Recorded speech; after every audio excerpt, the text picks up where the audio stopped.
大家好，今日會畫嘅食肉牛龍。我想畫佢最特別嗰個角，有啲人會叫做牛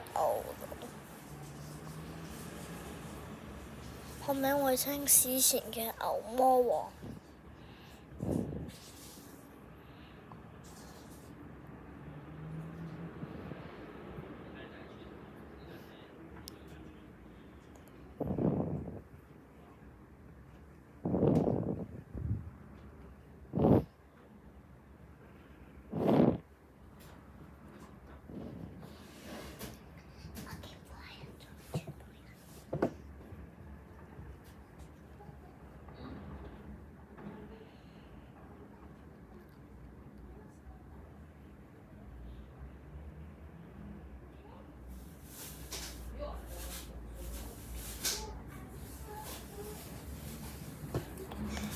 後邊係佢嘅手，佢嘅手得兩隻手指。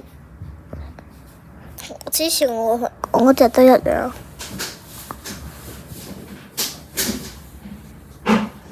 同個鼻一樣啦，就係。